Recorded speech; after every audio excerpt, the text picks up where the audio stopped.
ꯑꯩꯍꯥꯛ ꯃꯅꯤꯄꯨꯔꯒꯤ CM ꯑꯣꯏꯕꯤꯔꯤꯕ mister ꯕꯤꯔꯦꯟꯗ ꯋꯥꯐꯝ ꯋꯥꯍꯪ ꯈꯔ ꯊꯝꯖꯅꯤꯡꯉꯤ ꯃꯗꯨꯗꯤ ꯅꯍꯥꯛꯀꯤ ꯃꯥꯡꯒꯣꯟ ꯐꯥꯎꯕꯗ ꯅꯪꯅ ꯂꯣ ꯑꯦꯟ ꯑꯣꯔꯗꯔ ꯃꯦꯟꯇꯦꯟ ꯇꯧꯕ ꯉꯝꯗꯕ ꯂꯣ ꯑꯦꯟ ꯑꯣꯔꯗꯔ ꯊꯝꯕ ꯉꯝꯗꯕ ꯉꯥꯛꯄ ꯉꯝꯗꯕ ꯅꯪꯅꯕꯨ ꯀꯔꯝ ꯍꯥꯏꯅ ꯃꯣꯔꯦꯗ ꯃꯩꯇꯩ ꯀꯣꯃꯥꯟꯗꯣ ꯐꯣꯔꯁ ꯑꯗꯨꯒ ꯑꯇꯣꯞꯄ ꯃꯌꯥꯝ ꯊꯥꯖꯤꯜꯂꯒ ꯂꯣ ꯑꯦꯟ ꯑꯣꯔꯗꯔ ꯉꯥꯛꯀꯦ ꯍꯥꯏꯅ ꯈꯜꯂꯤꯕ꯭ꯔꯥ? ꯉꯔꯥꯡ ꯏꯆꯤꯜ ꯏꯅꯥꯎ ꯄꯥꯡꯒꯜꯁꯤꯡ ꯃꯤ ꯃꯔꯤ ꯈꯨꯗꯛꯇ ꯀꯥꯞꯊꯨꯔꯦ, ꯍꯥꯠꯇꯣꯛꯑꯦ, ꯃꯤ 10 ꯍꯦꯟꯅ ꯁꯣꯛꯑꯦ, ꯑꯗꯨꯒ ꯍꯣꯁꯄꯤꯇꯥꯜꯗ ꯑꯃꯨꯛꯀ ꯑꯃ ꯁꯤꯔꯦ ꯍꯥꯏꯅꯁꯨ ꯄꯥꯎ ꯇꯥꯏ. ꯑꯗꯨꯗꯤ ꯃꯣꯏ ꯃꯤ 5 ꯁꯨꯔꯦ.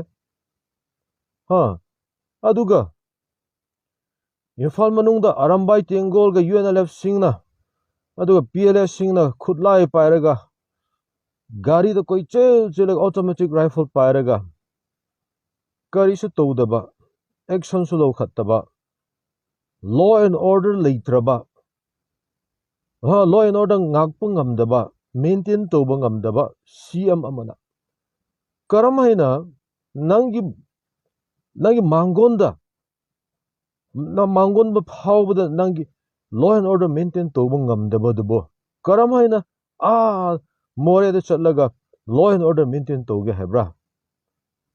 Fail, completely fail.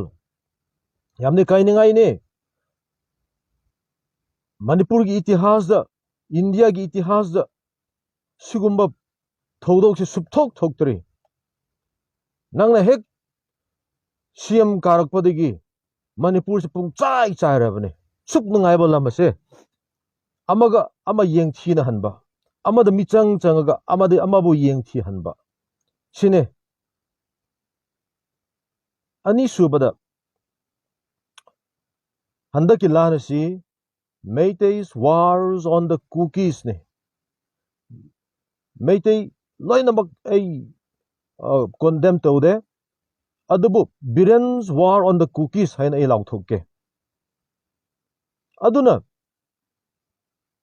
sida Meitei mayam isil na Meitei mayam moi thamoi changba nate. Lan pamdaba miyamna lay khangi. Adu BIREN's war on the cookies ne. Aduna asi ichil na Meitei mayam so Khra society loina soy, Kuki mayam loina soy, Naga su soy, aduga Muslim pangal su soy, Gorkha mayam su sokhrabani. Aduna aina hainingi sene. BIREN's wars on the cookies ne. Aduna moreda karigino nang forced hajinge eragadi purely Meitei ngakta thajilodana karigino non Meiteis mayam su thajinba. Horen ichil na cookie singna ichil na cookie singa khut sok narakpa taragadi ꯑꯩꯈꯣꯏ ꯅꯥꯒꯥꯁꯤꯡꯁꯨ ꯅꯠꯇ꯭ꯔꯒ ꯒꯣꯔꯈꯥꯁꯤꯡꯁꯨ ꯏꯆꯤꯜ ꯏꯅꯥꯎ ꯄꯥꯡꯒꯜꯁꯤꯡꯁꯨ ꯑꯗꯨꯗ ꯁꯣꯏꯗꯅ ꯌꯥꯎꯔꯝꯒꯅꯤ. ꯃꯣꯏꯁꯨ ꯁꯤꯌꯣ ꯍꯥꯏꯕ꯭ꯔꯣ? ꯃꯣꯏꯁꯨ ꯁꯤꯁꯨꯅꯨ ꯍꯥꯏꯕ꯭ꯔꯣ?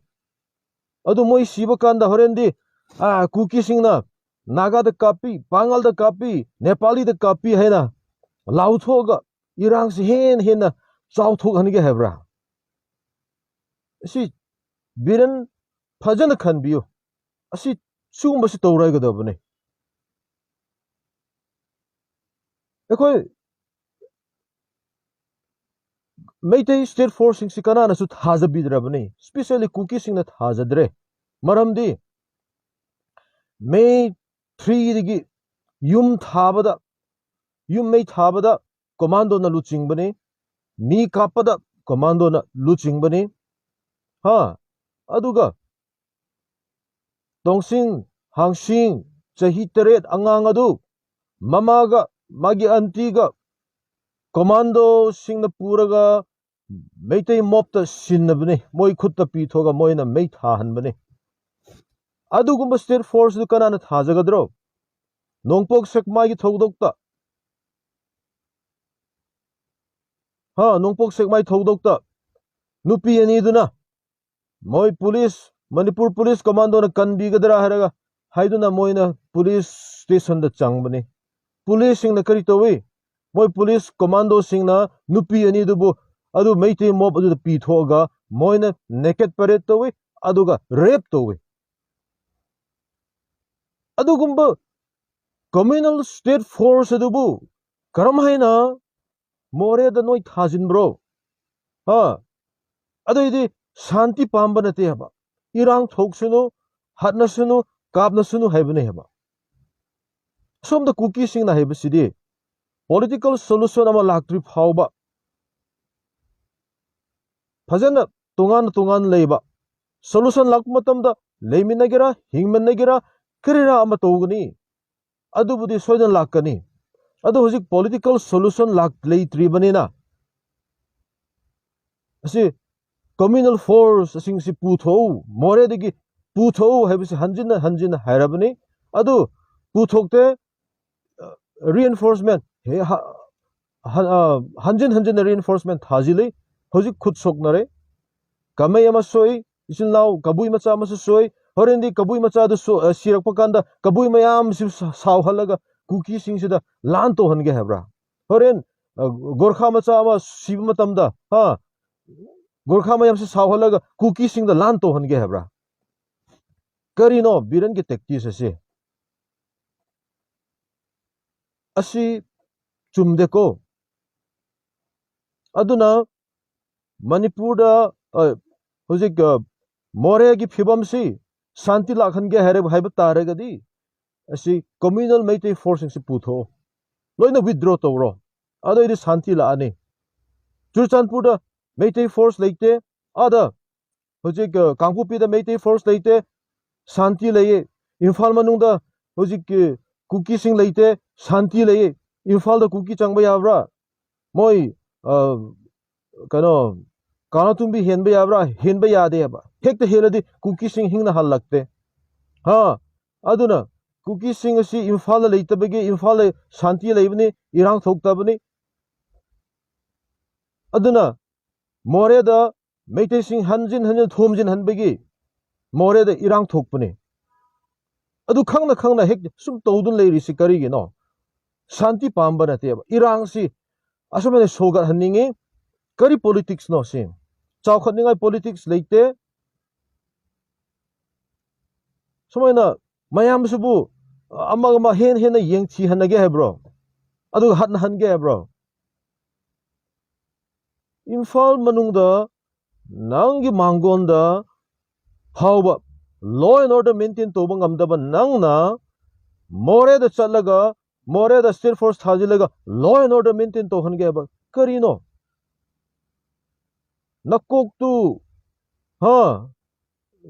nakoiga nakokka nasakka togunu ne he bhai horen nang sigani ne min hatragasu nang nasa se tin mayam na hingna chaga nang si sigani me hoena phattaba togunu meiteiga kuki subki matik yamna nungsinarami nagaga meiteiga mayam yamna nungsinarami hojik kuki ga meitei sub yengchina hanbasi karigino RSS gi mateng lawraga nang toribne ba kananasu kawde mayamna khange basi Burma digi laga kapani foreign kuki militant sing foreign digi adu ada tor kapani hai togunu kanaroi achumba mayamna khangi sumai seran turan pau sandoga kuki sing da noi loina tanchoga kuki sing bu loina hatumna hatuke bro yaro isor liye isor loina khangi meite phatte banate meite yam phai kuki sing bu imphal munu yamna kanbi khange adubu meite ga kuki yeng chin hanbase biren nangna niko tawrise nangna ni aduna asigumba phattaba mi si इतिहास याम कुइन हिंगदबने Hitler सु सियरबने मसा मथन suicide तोरगा कापथलरगा मा सिबने Alexander सु याम फाउ साबवाने Kong मन चिगा malaria the सिबने को अदुन तौगुनु शांति लाखन के अरेगदी मोरे दिगी एखोई करी हाइगनी नॉन मेइतेइस मयामदु पुथो नोई मेइतेगा कुकी कापथनरो कायदे अदुबो एखोई नॉन मेइतेइसिंग अदो एखोई नॉन मेइतेइसिंग असे नोईगी कुकीगा मेइतेइगो सिन इरांग सिदा एखोइबु यावहनगुनु सुबिया यावहनगुनु नत्रगना कुकीसिंगना हाइबगुमना मेइतेइ कम्युनल फोर्सिंग अदु पुरागा अदर विद्रो तोरो नॉन कनो न्यूट्रल फोर्स हाइबदि खोई नागाने अदुगा मेइतेइने सॉरी नागाने अदुगा पांगलने गोरखाने होय नॉन मेइतेइ मयाम पोस्टिंग तोरो आदा अदु इबतारगदि कनानसु खुद थोकनरोय खुद सोकनरोय इस इंटरनेशनल बाउंड्री बॉर्डर सी शांति लाकने अदु सी फतबो थमो फतबो वाखल तौगनु को मरमदि इसोर लेबने